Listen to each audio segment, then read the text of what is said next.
एक बार भगवान के मन में इच्छा जागती है कि क्यों ना संसार का निर्माण किया जाए, और कहते हैं कि भगवान की नाभि से एक कमल प्रकट होता है और उस कमल से ब्रह्मा जी की उत्पत्ति होती है। जब ब्रह्मा जी प्रकट होते हैं तो देखते हैं कि चारों तरफ केवल जल ही जल दिखाई दे रहा है और कोई नहीं है। तो ऐसा कहा जाता है कि ब्रह्मा जी कहते हैं कि कौन हूँ मैं, कौन हूँ मैं। चारों तरफ देखते हैं, खुद को नहीं पहचान पा रहे हैं कि मेरा प्रकट किस लिए हुआ है। तो भगवान आकाशवाणी करते हैं, तपः तपः तपः। 3 बार भगवान तपस्या का नाम लेते हैं, यानी तपस्या करो। तो ब्रह्मा जी कई वर्षों तक तपस्या करते हैं और उनकी तपस्या से स्वयं भगवान प्रकट होते हैं। ब्रह्मा जी कहते हैं कि बताइए प्रभु क्या आज्ञा है। तो भगवान कहते हैं कि हे ब्रह्मदेव, मेरी आज्ञा है कि आप इस सृष्टि का निर्माण करिए, मैंने इसलिए आपको प्रकट किया है। ब्रह्मा जी कहते हैं कि जैसे आज्ञा प्रभु। तो ऐसा कहा जाता है कि ब्रह्मा जी ने सबसे पहले 4 ऋषियों को प्रकट किया, सनक, सनंदन, सनातन और सनत कुमार, जो ब्रह्मा जी के मानस पुत्र थे। ब्रह्मा जी ने अपने मानस सृष्टि के द्वारा यानी मन के द्वारा इनको प्रकट किया और कहा कि पुत्रों, इस संसार को आगे बढ़ाने में मेरी सहायता करो। तो उन्होंने हाथ खड़ा कर दिया, कहा नहीं पिताश्री, हम लोग माया में नहीं पड़ेंगे, हम लोग शादी विवाह नहीं करेंगे, हमारा जन्म तो केवल भगवान की भक्ति के लिए हुआ है। ब्रह्मा जी बार बार समझाते हैं लेकिन वो नहीं मानते हैं। तो ऐसा कहा जाता है कि ब्रह्मा जी को क्रोध आता है और उनकी भ्रिकुटी से एक रोता हुआ बालक प्रकट होता है। उस बालक जो रोते हुए प्रकट होता है उसका नाम रुद्र पड़ता है, यानी वो स्वयं भगवान शंकर होते हैं। बोलिए भोलेनाथ की। तो ब्रह्मा जी उनको भी आदेश देते हैं कि आप इस संसार को बढ़ाने में, इस सृष्टि की रचना में मेरा सहयोग करिए। भोले बाबा कहते हैं ठीक है, मैं सहयोग करता हूँ।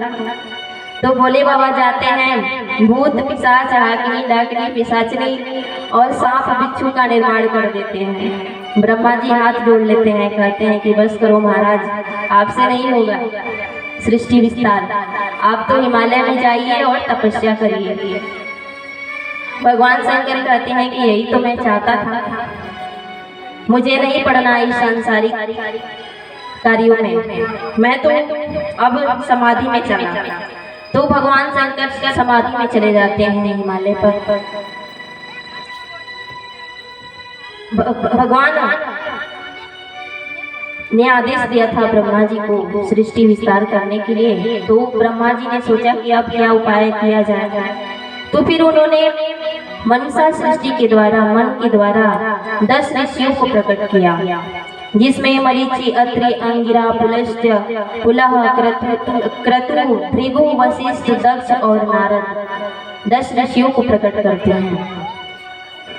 तो ऐसा कहा जाता है कि उनको भी विवाह करने के लिए कहते हैं, लेकिन वो लोग विवाह करने से मना कर देते हैं। हालांकि 9 ऋषियों का विवाह आगे चल करके होता है।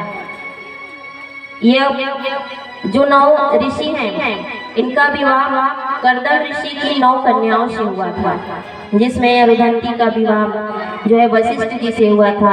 अत्रि ऋषि से सती अनुसुईया का विवाह हुआ था। एक करदम ऋषि की पुत्री थी। अगर समय मिलता तो मैं आप लोगों को कथा सुनाती। तो आगे चल करके इनका विवाह होता है, लेकिन जब इनका जन्म हुआ था और ये जब ब्रह्मा जी ने उन्हें आदेश दिया कि आप विवाह करिए आप लोग और इस संसार के निर्माण में मेरा सहयोग दीजिए, तो ये लोग मना कर देते हैं। तो ब्रह्मा जी मन में सोचते हैं कि मैंने मन के द्वारा इस सृष्टि का निर्माण करने की सोची, लेकिन मैं असफल रहा। तो ऐसा कहा जाता है कि ब्रह्मा जी ने अपने दाएं वामांग से मनु महाराज को प्रकट किया और अपने बाएं वामांग से शत्रुपा को प्रकट किया और उनको आदेश दिया कि आप इस सृष्टि को आगे बढ़ाने में हमारी सहयोग करिए, हमारा सहयोग करिए। समय बीतता है, मनु महाराज का विवाह शत्रुपा से होता है और मनु महाराज की 3 बेटियां होती हैं और 2 बेटे। 3 बेटियों के नाम आकुति, देवहूति और प्रसूति और जो 2 बेटे होते हैं वो होते हैं उतानपाद और महाराज प्रियव्रत।